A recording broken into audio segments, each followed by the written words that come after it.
ಭಾಳ ಮುಖ್ಯವಾಗಿ ಇವತ್ತು ಸರ್ಕಾರ ಉತ್ತರ ಕೊಡ್ತೀನಿ ಅಂತ ಹೇಳಿದ್ದಾರೆ. ಸನ್ಮಾನ್ಯ ಗೃಹ ಸಚಿವರು, ಮುಖ್ಯಮಂತ್ರಿಯವರು, ಉಪಮುಖ್ಯಮಂತ್ರಿಯವರು ಎಲ್ಲರೂ ಒಟ್ಟಾರೆ ಉತ್ತರವನ್ನು ಧರ್ಮಸ್ಥಳದ ವಿಚಾರದಲ್ಲಿ ಏನೊಂದು SIT ತನಿಖೆ ಆಗ್ತಿದೆ ಆ ವಿಚಾರದಲ್ಲಿ ಉತ್ತರ ಕೊಡ್ತೀನಿ ಅಂತ ಹೇಳ್ತಿದ್ರೆ ಕೊಡಲಿ, ಭಾಳ ಸ್ಪಷ್ಟವಾದಂಥ ಉತ್ತರ ಕೊಡಲಿ. ಕಾಲಮಿತಿಯಲ್ಲಿ SIT ತನಿಖೆ ಕಾಲಮಿತಿಯಲ್ಲಿ ಆಗಲಿ ಮತ್ತು ಅನಾನ್ಮಿಕ ವ್ಯಕ್ತಿಯ ತನಿಖೆಯನ್ನು ಆಗಲಿ ಅಂತ ಒತ್ತಾಯ.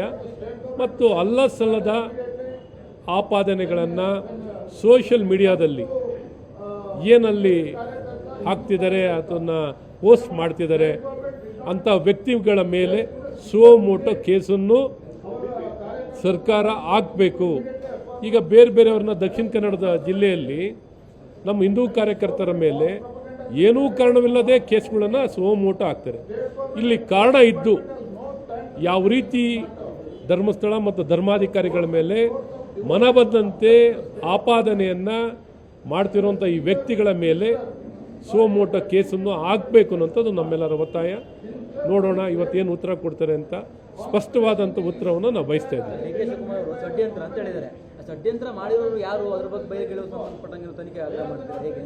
ಅವ್ರಿಗೆ ಯಾವುದು ಅಡೆತಡೆ ಆಗಿದೆ, ಷಡ್ಯಂತ್ರ ಏನಾಗಿದೆ ಅಂತ ಹೇಳಬೇಕಲ್ಲ ಸರ್ಕಾರ. ಈಗ ಬೇರೆ ಬೇರೆ ಎಲ್ಲ ವಿಚಾರಗಳನ್ನು ಮಾತಾಡ್ತಿರ್ತಾರೆ. ಈ ಷಡ್ಯಂತ್ರ ವಿಚಾರನೂ ಮಾತಾಡಲಿ, ತಿಳಿಸ್ಲಿ. ಇದನ್ನು ತಿಳಿಸೋದು ಬಿಟ್ಟು ಸುಮ್ಮನೆ ಹಾಗೆ ಗಾಳಿಯಲ್ಲಿ ತೇಲಿಸುವಂಥ ಕೆಲಸಗಳು ಆಗೋದು ಬೇಡ. ನಾವು ಎದುರು ನೋಡ್ತಾ ಇದ್ದೀವಿ. ಹಾಗಾಗಿ ಇವತ್ತು ಸರ್ಕಾರ ಜವಾಬ್ದಾರಿಯುತವಾಗಿ ಈಗಾಗಲೇ ತನಿಖೆ ಪ್ರಾರಂಭ ಆಗಿದೆ, ತನಿಖೆ ನಡೆದಿದೆ, ಸಾಕಷ್ಟು ಸಮಯ ಆಗಿದೆ. ಸ್ಪಷ್ಟವಾದಂಥ ಉತ್ತರ, ಷಡ್ಯಂತ್ರದ ವಿಚಾರ ಎಲ್ಲವನ್ನೂ ತಿಳಿಸ್ಲಿ ಅಂತ ನಾನು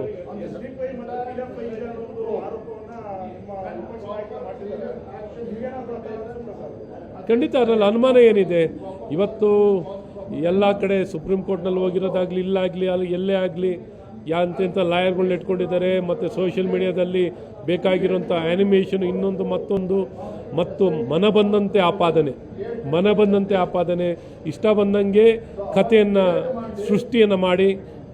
ಸೃಷ್ಟಿ ಮಾಡಿ ಸುಳ್ಳು ತಂದೆ ತಾಯರು ಏನೂ ಇಲ್ಲದೆ ಇಷ್ಟ ಬಂದಂಗೆ ಎಲ್ಲ ರೀತಿಯಾದಂಥ ಕಥೆಗಳನ್ನು ಸೃಷ್ಟಿಯನ್ನು ಮಾಡಿ ಇವತ್ತು ಸುಳ್ಳನ್ನೇ ಸತ್ಯವಾಗಿ ಅದನ್ನು ಪ್ರೂವ್ ಮಾಡಲಿಕ್ಕೆ ಹೊರಟಿರುವಂಥವ್ರು ಎಲ್ಲ ಬೇರೆ ಬೇರೆ ವ್ಯಕ್ತಿಗಳು. PFI ಇದೆ, SDPI ಇದೆ, ಮತ್ತು ಬೇರೆ ಬೇರೆ ಎಲ್ಲ ಸಂಘಟನೆಗಳಿದೆ. ಇವನ್ನೆಲ್ಲ ಬಯಲಿಗಿಳಿಯುವಂಥದ್ದು.